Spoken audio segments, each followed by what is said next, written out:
السلام عليكم ورحمة الله وبركاته. الحمد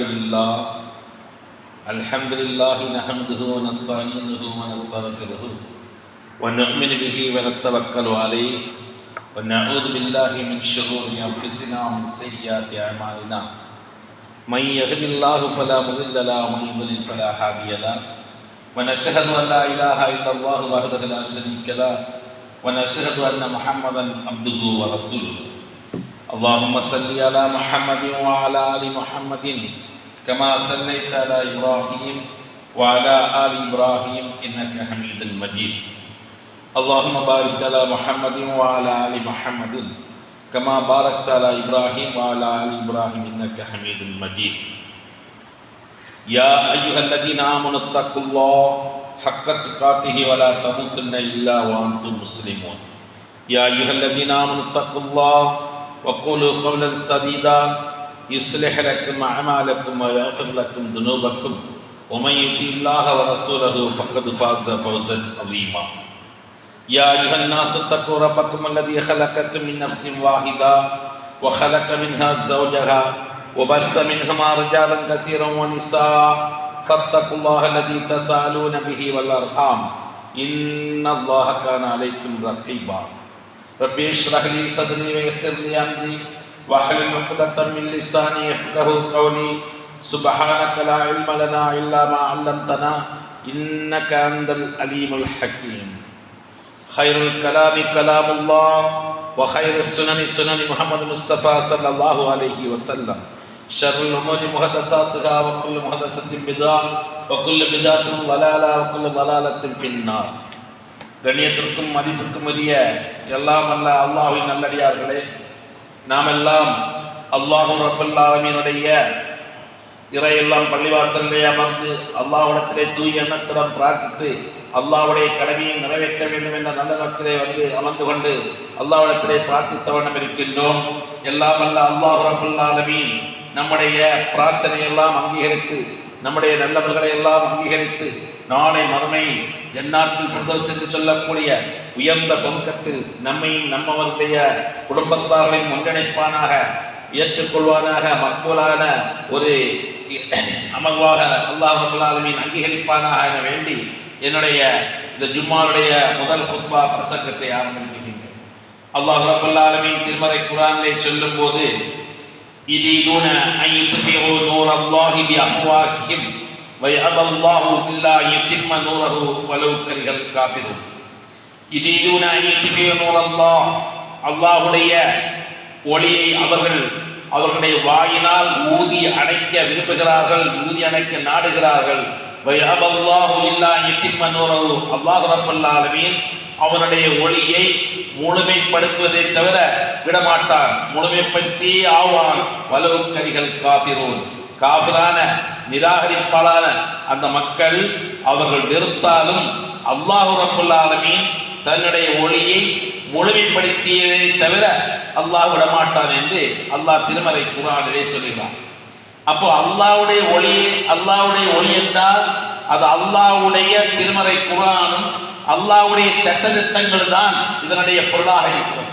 அல்லாஹ்வுடைய சட்டதிட்டங்களையும் அல்லாஹ்வுடைய ஒளியை அல்லாஹ்வுடைய திருமறை குர்ஆனை உலகம் அழியும் வரைக்கும் அவர்கள் ஊதி அணைக்க நினைக்கிறார்கள். அது ஒருபோதும் ஊதி அணைக்க முடியாது. அல்லாஹ் தன்னுடைய ஒளியை முழுமைப்படுத்தி ஆவான். அது காஃபிரான மக்கள், இறை நிராகரிப்பாளர்கள் அவர்கள் வெறுத்தாலும் சரி என்று அல்லாஹ் ரப்பல் ஆலமீன் திட்டவட்டமாக திருமறை குர்ஆனில் 2 இடத்தில் விளக்கம் சொல்கிறார். அல்லாஹ்வுடைய ஒளி என்று சொன்னால் அல்லாஹ்வுடைய ஷரியத் என்பதாகத்தான் அதனுடைய பொருளாக இருக்கிறது. இன்னொரு இடத்திலே சொல்லும் போது ஒமா கான லி முஃமினின் வலா முஃமினத்தின் இதா கதல்லாஹு ரசூலுஹு அம்ரன் அன் யகூன லஹுல் ஹியரத்து மின் அம்ரிஹிம் வமன் யஅஸில்லாஹ ரசூலுஹு ஃபக்கத் ضل ضلالا முபீனா. அல்லாஹ் ரப்பல் ஆலமீன் திருமறை குர்ஆனிலே சொல்லும்போது அல்லாஹ்வும் அல்லாஹ்வுடைய தூதர் நபிகள் நாயகம் ஸல்லல்லாஹு அலைஹி வஸல்லம் அன்னவர்களும் ஒரு விஷயத்தை தீர்ப்பு வழங்கிவிட்டால், தீர்மானித்து விட்டால், அதை அவருடைய சொந்த அபிப்பிராயத்தின் பேரில் யார் மோமினான மக்களுக்கு கூட அதில் எந்த விதமான அருகதையும் தகுதியும் இல்லை அல்லாஹ்வும் அல்லாஹ்வுடைய தூதருடைய அந்த விஷயத்தை அவர்கள் யாரேனும் மாறு செய்துவிட்டால் அவர்கள் பகிரங்கமான வழிகட்டிலே இருப்பதாக அல்லாஹ் திருமறை குர்ஆனிலே பறைசாற்றுகிறார். இப்போது இந்த தலைப்பு என்ன என்று சொன்னால், இப்போது சமீபத்தில் அதாவது சந்து பந்துகள் எல்லாம் மூளை முடுக்குகள் எல்லாம் எங்கு பண்டிதர்கள் எல்லாம் சொல்லப்படக்கூடிய ஒரு விஷயம், நாமெல்லாம் மறந்த விஷயம்தான். வக்ஃபினுடைய ஒரு சட்டத்தை இப்பொழுது கையில் எடுத்திருக்கக்கூடிய அந்த நிகழ்ச்சியை தான் இங்கே நாடு முழுவதும், தமிழ்நாடு மட்டுமல்ல இந்தியா முழுவதும் கொந்தளித்து அதனுடைய வக்ஃபு திருத்த சட்டத்தை எதிர்த்து போராட்டங்கள் நடந்து கொண்டே இருக்கிறது. சுமார் இந்தியாவுடைய சுதந்திரத்திற்கு பின்னால் சுமார் 40 ஆண்டுகளுக்கு பின்னால் 1977 அல்லது 80 அந்த நேரங்களில் ஷாபானு வழக்கு என்று இந்த ஷரியத்தினுடைய வழக்கிலே கை வைத்தார்கள்.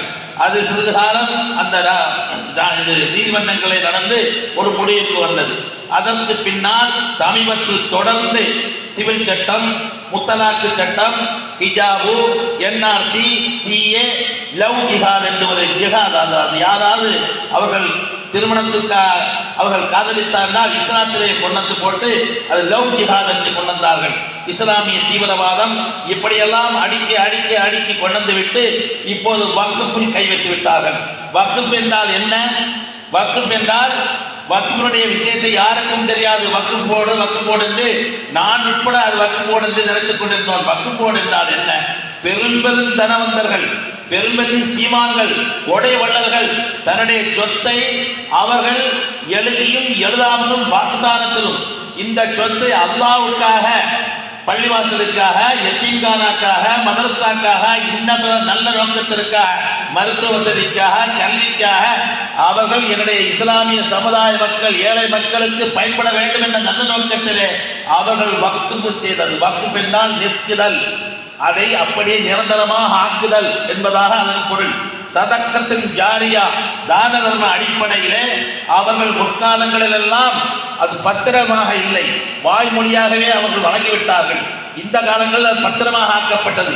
இப்படிப்பட்ட அந்த வக்ஃபு சொத்து இஸ்லாமியர்களுக்காகவே, இஸ்லாமியர்களால் வக்ஃபு செய்யப்பட்ட அந்த சொத்து இன்று கணக்கெடுத்துக் கொண்டார்கள்.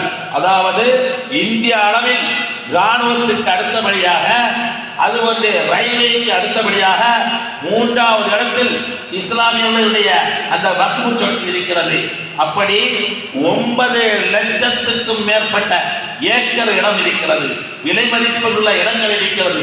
1 லட்சம் கோடிக்கு மேல மதிப்புள்ள அந்த சொத்துக்களை கபலீகரம் செய்ய வேண்டும் என்று இந்திய அரசாங்கமே அதில் தலையிட்டு அப்படி ஒரு முடிவை கொண்டிருக்கிறார்கள். இந்தியாவுடைய அந்த அரசியலமைப்புக்கு எதிரான விஷயமாக அது இருந்து கொண்டிருக்கிறது. காரணம் ஏனென்று சொன்னால், இந்த இந்தியாவில் பதவி பிரமாணம் செய்யக்கூடியவர்கள், பதவி ஏற்கக்கூடியவர்கள் ஒரு சாதாரண ஒரு கவுன்சிலர் முதல் எம்எல்ஏ, எம்பி, அதுபோன்று சிஎம், முதல்வர், தமிழக முதல்வர் அல்லது கேரளா முதல்வர், இன்னும் பிற மாநில முதல்வர், இந்தியாவுடைய பிரைம் மினிஸ்டர் என்று சொல்லக்கூடிய பிரதம மந்திரி, அதுபோன்று குடியரசுத் தலைவர் என்று சொல்லக்கூடிய ஜனாதிபதி, பிரசிடென்ட் ஆஃப் இந்தியா, இவர்கள் வரை பதவி பிரமாணம் எடுக்கும் போது எப்படி சொல்வார்கள் என்று சொன்னால் 3 நிபந்தனைகளுடன் தான் அந்த பதவி பிரமாணம் எடுப்பார்கள்.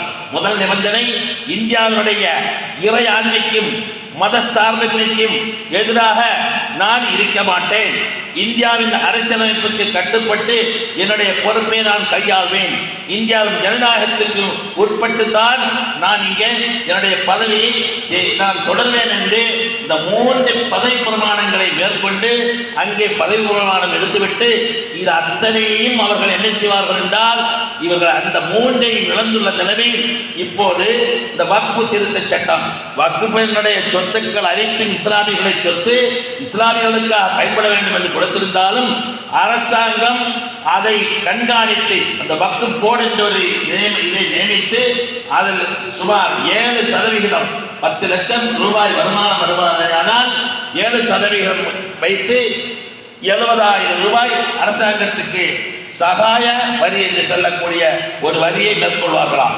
ஆனால் இப்போது அப்படியல்ல. அந்த வக்ஃப் போர்டை அரசாங்கம் நாங்கள் நினைப்பது போன்று எங்கள் கையில் எடுத்து எங்களை சார்ந்த, அதாவது முஸ்லிம் அல்லாத சில நபர்களும் அதில் இருக்க வேண்டும் என்று ஒரு ஆணையை கொண்டு வருவதற்காக ஒரு சட்ட திருத்தத்தை மேற்கொண்டிருக்கிறார்கள். இதுவே அது சட்ட திருத்தம் அல்ல, சட்ட திருத்த சட்டம் என்று சொல்லக்கூடிய முறையில் இப்போது அது இருந்து கொண்டிருக்கக்கூடியது. ஏனென்று சொன்னால் இஸ்லாமியர்கள் அல்லாதவர்களுடைய அறநிலைத்துறை எதுவாக இருந்தாலும் அங்கு யாரும் இஸ்லாமியர்கள் அங்கே பொறுப்புக்கு வர முடியாது, வரவும் மாட்டார்கள். அதே நேரத்தில் இஸ்லாமியர்கள் நிர்வகிக்கக்கூடிய பள்ளிவாசல், மதரசாக்கள், எத்தீம்கானாக்கள், இன்ன பல நிலையங்களில் இஸ்லாமியர்கள் அல்லாதவர்களை நியமிக்க வேண்டும் என்று இப்படி அவர்கள் சொல்வார்களே. ஆனால் இதனுடைய திட்டம் தான் என்ன? இதெல்லாம் கவர்மெண்டுடைய அந்த சட்டம் ரசூலுல்லாஹி ஸல்லல்லாஹு அலைஹி வஸல்லம் அல்லாஹ்வுடைய இந்த சட்டத்திற்கு மாற்றமாகத்தான் இது இருந்து கொண்டிருக்கக்கூடிய ஒரு ஆட்சியை நாம் பார்த்து கொண்டிருக்கிறோம். ஏனென்று சொன்னால் இப்படிதான் அவர்கள் நம்மளை நசுக்குவார்கள், பொசுக்குவார்கள். இஸ்லாமியர்களை இப்படி பசைக்கிறால்தான் அந்த வக்ஃபு சொத்தினுடைய வருமானத்தில் இஸ்லாமிய ஏழை எளியவர்கள் கல்வி கற்பதற்கு பயன்படும். அப்படி கல்வி கற்பதற்கு கூடாது, அதை பயன்படுத்த முடியாமல் ஆனால் அவர்கள் இஸ்லாமியர்கள் கல்வி கற்க மாட்டார்கள். ஆக மொத்தம் இஸ்லாமியர்கள் கல்வி அறிவு இல்லாமல் பின்தங்கக்கூடிய ஒரு சூழ்நிலையை நாம் பார்க்கிறோம் என்று இவர்களை இரண்டாம் குடிமகனாக ஆக்க வேண்டும் என்ற அந்த கெட்ட நோக்கத்திலே நம்மை அந்த வக்ஃபு திருத்த சட்டம் என்ற சட்டத்தை கொண்டு வந்து அவர்கள் இப்படி திட்டம் போடுகிறார்கள். ஆகையால்தான் இந்த வக்ஃபு சட்ட திருத்த சட்டத்திற்காக எல்லா முஸ்லிம்கள் மக்களும், எல்லா முஸ்லிம் இயக்கங்களும் எல்லோருமே ஆங்காங்கே நாடு முழுவதும் போராட்டங்களும் கண்டன போராட்டங்களும் நடத்தி கொண்டிருக்கிறார்கள். இதில் அல்லாஹ் ரப்பல் ஆலமீன் மிகப்பெரிய வெற்றியை நமக்கு தர வேண்டும். அதாவது நீதிமன்றங்கள் கூட அவர்கள் இந்த நீதிமன்றத்தில் நீதி வழக்கு தொடர்ந்த போது அந்த நல்ல நீதிபதிகள் கூட சொன்னார்கள், உங்கள் இஸ்லாமியர்கள் அல்லாதவர்களுடைய அந்த கோயில்களிலோ அல்லது அவர்களுடைய வணக்க வழிபாடு தலங்களிலோ இஸ்லாமியர்கள் யாரேனும் பங்கு பெறுகிறார்களா, பொறுப்பில் இருக்கிறார்களா? இல்லையே. அப்படியானால் இஸ்லாமியர்களுடைய அந்த வக்ஃபில் இஸ்லாமியர்கள் அல்லாதவர்களை நியமிப்பது எப்படி என்று ஒரு கேள்வியை கெடுத்து அந்த இடைக்கால ஒரு இதை அமைத்திருக்கிறார்களே தவிர இன்னும் ஒரு முடிவுக்கு வரவில்லை. அதே நேரத்தில் 2 நீதிபதிகள், ஓய்வு பெற்ற நீதிபதிகளை நியமிக்க வேண்டும் என்று ஒரு சட்டத்தை எழுதியிருக்கிறார்கள். அந்த ஓய்வு பெற்ற நீதிபதியும் உண்மையான நல்லவராக இருப்பாரையானால் அந்த வக்ஃபுடைய சட்டத்திட்டங்கள் நல்ல முறையில் இயங்கும். அவர்களும் ஒரு குறுகிய மனப்பான்மையில் இருப்பார்களானால் முஸ்லிம்களுக்கு மிகப்பெரிய ஆபத்துக்களை எதிர்கொள்ளக்கூடிய சூழ்நிலை ஏற்படும். இப்படி அதே போன்று பாருங்கள், மத்திய அரசினுடைய ஒரு சட்டம் போட்டார்கள். வக்ஃபுக்கு எப்படி விவசாயிகளுக்கு அவர்கள் இந்த நலத்திட்டங்கள் அவர்களுடைய இதுகள் கொடுப்பது, அந்த விவசாயிகள் எல்லாம் போராட்டம் நடத்தி பஞ்சாபை சேர்ந்தவர்கள் எல்லாம் ஒரு போராட்டத்தை தொடுத்து டிராக்டர், மாடு எல்லாம் குடும்பத்தோடு சென்று அங்கே பார்லிமெண்டத்தை முற்றுகின்ற நேரத்தில் அவர்கள் நிறைய பேரை கொண்டு குவித்ததும் அவர்கள் திரும்பவில்லை.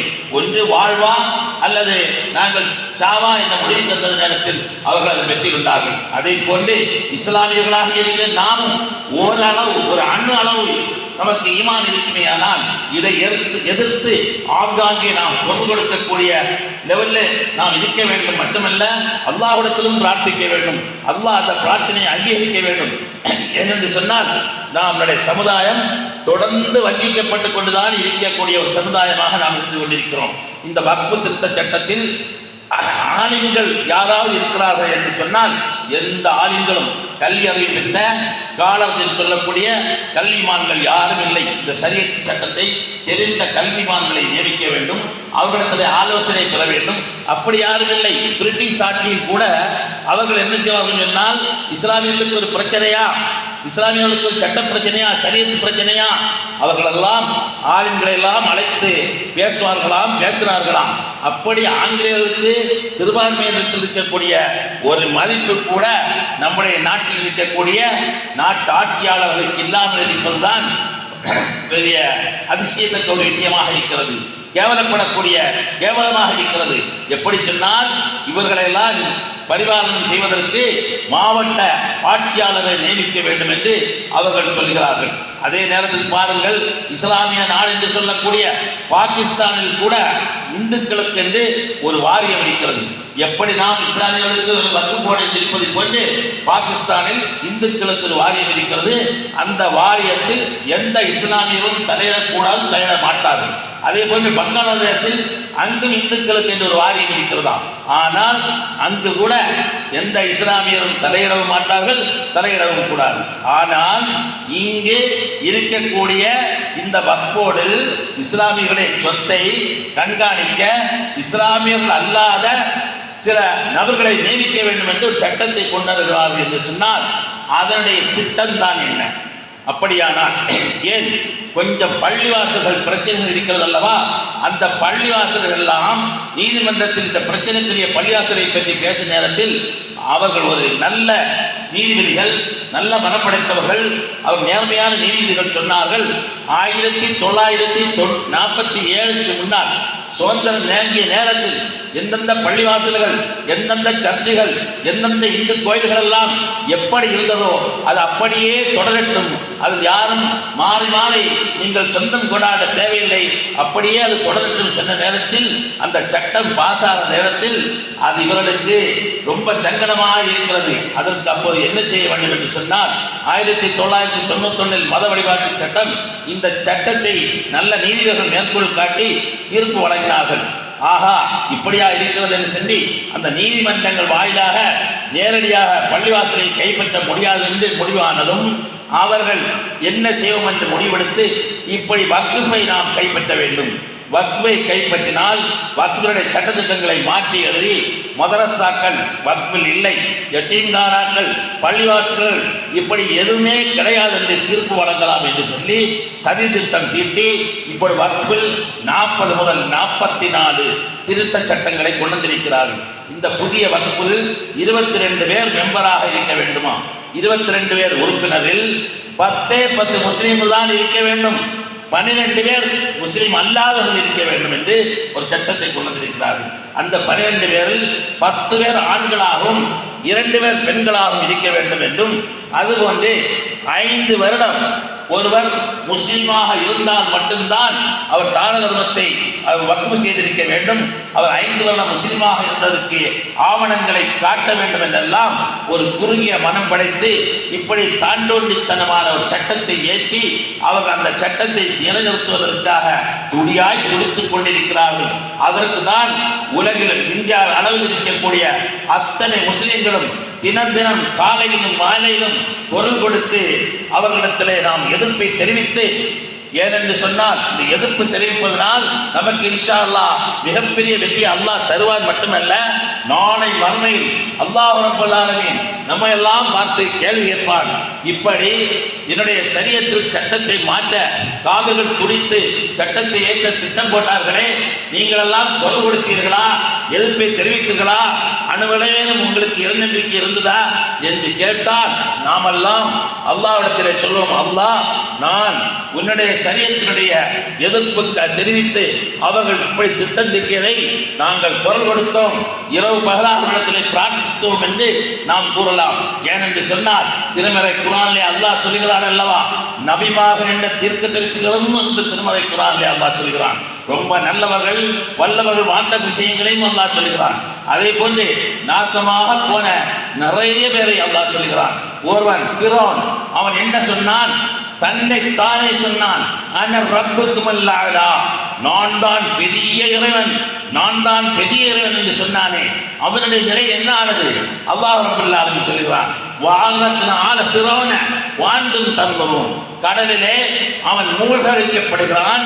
மட்டுமல்ல அல்லாஹ் ரப்பல் ஆலமீன் சொல்கிறான், அல் யௌம நஜ்ஜீக பிபதனிக லிதகூன லிமன் கல்ஃபக ஆயா வ இன்ன கஸீரன் மினன் நாஸி அன் ஆயாத்தினா லகாஃபிலூன்.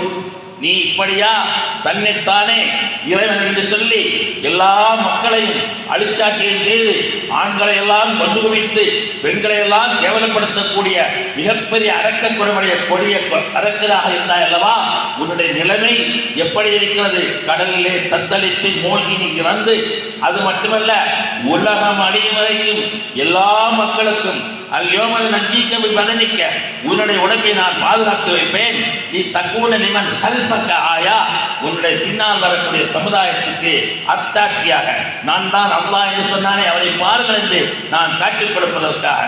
இன்ன கசீரம் மினன்னாசி அந்நாயாத்திர லகாஃபிலூன், மக்களிலே அதிகமான பேர் நம்முடைய அத்தாட்சிகளை எல்லாம் பொடுபோக்காக அலட்சியமாக இருந்து கொண்டிருப்பதாக அல்லாஹ் திருமறை குர்ஆனிலே சொல்கிறார். அதை போன்று நம்முவது என்று சொன்னவன் அவனும் தன்னை இறைவன் என்று சொன்னான். ஜாலூத் தன்னிடத்திலே ஆட்சி இருப்பதாக தம்பட்டம் அடைந்த காரணத்தினால் அவரை அல்லாஹ் ரப்பல் ஆலமீன் தாவூத் அலைஹிஸ்ஸலாம் அவர்கள் மூலமாக அல்லாஹ் அவரை கொண்டு குறித்தான். கம்மின் ஃபியத்தின் கலீலத்தின் கலபத்து ஃபியத்தன் கசீரத்தன், அல்லாஹ் திருமறை குர்ஆனிலே சொல்கிறான். எத்தனையோ சிறிய கூட்டம் எத்தனையோ பெரும் கூட்டத்தை வென்றுவதை அல்லாஹ் சொல்கிறார். கம்மின் ஃபியத்தின் கலீலத்தின் கலபத்து ஃபியத்தன் கசீரத்தன்.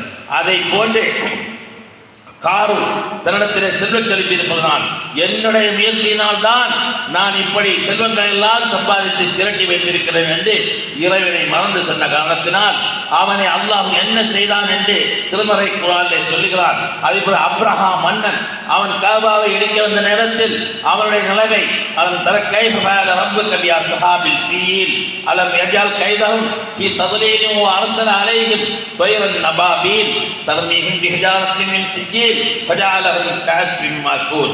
அப்ரஹாம் மன்னனை அதனுடைய சம்பவம் பெரிய சம்பவமாக இருந்தாலும் யானை கூட்டங்கள் எல்லாம் வந்த நேரத்தில் அபாபிகள் என்று சொல்லக்கூடிய சின்னஞ்சிறு குருவிகளை எல்லாம் அடைத்து, அதாவது சூடைத்தப்பட்ட கல்களினால் அவர்களை எறிந்து அவர்கள் புஷ்பம் போல் அவர்கள் ஆகி அவர்கள் மென்று தின்ற வைக்கோல் போல் ஆன சம்பவத்தை அல்லாஹ் சொல்லுகிறான். இதை போன்று அபு ஜஹல், அபூ லஹப் இவர்களெல்லாம் அல்லாஹ் ரப்பல் ஆலமீன் திருமறை குர்ஆனிலே சொல்கிறார் என்று சொன்னான். இப்போதுள்ள ஆட்சியாளர்கள் எல்லாம் எம்மாத்திரம் எப்போது அல்லாஹ்வுடைய ஷரியத்தில், எப்போது அல்லாஹ்வுடைய திருமறை குர்ஆனில், எப்போது அல்லாஹ்வுடைய விஷயங்களில் கை வைக்க ஆரம்பித்தார்களோ இவர்களுடைய நிலைமையெல்லாம் எப்படி என்று அல்லாஹ்வே சொல்லுகிறார். وقارون وفرعون وهامان ولقد جاءهم موسى بالبينات فاستكبروا في الارض. மூசா அலைஹிஸ்ஸலாமுடைய காலத்தில் காரூனும் ஃபிரௌனும் ஹாமானும் அவர்கள் பெருமை எடுத்து தம்பட்டம் அடித்த காரணார்கள். ஒமா கானு சாபிக்கீன் ஃபக்குல்லன் நஹதுனா பிதம்பிஹி, அவர்கள் செய்த அந்த குற்றங்களுக்காக நாம் அவர்களை அழித்தோம். ஃபமின்ஹும் மன் அர்ஸல்னா அலைஹி ஹாசிபா, சிலரை கல் மழையினால் அழித்தோம். மழை கல்லு கல்லாக மழை பொழியும், அப்படி அவர்களை அழித்தேன். வமின்ஹும் மன் அஹல்துஹு ஸைஹா, பெரும் பெரும் சப்தங்களினால் அந்த அவர்களை அழித்தேன். வமின்ஹும் மன் ஹஸஃப்னா பிஹில் அர்த், சிலரை பூமியிலே விழுங்கச் செய்தோம். வமின்ஹும் மன் அகரக்னா, சிலரை அப்படியே மூழ்கடித்தோம் என்று அல்லாஹ் இவர்களுடைய தண்டனையை பற்றி குறிப்பிடுகிறான் என்று சொன்னால் நாமும் அல்லாஹ் ரப்பல் ஆலமீனிடத்திலே பிரார்த்திக்க வேண்டும். நம்முடைய இஸ்லாத்திற்கு ஷரியத்திற்கு வரக்கூடிய தங்கடங்களை நாம் எப்படியாவது ஒற்றுமையாக திரண்டு அதை தடுத்து நிறுத்த பாடுபட வேண்டும். எல்லாம் வல்ல அல்லாஹ் ரப்பல் ஆலமீன் அதற்கு வெற்றி தருவாராக என வேண்டி எனது முதல் ஜும்மா குத்பாவை நிறைவு செய்கிறேன்.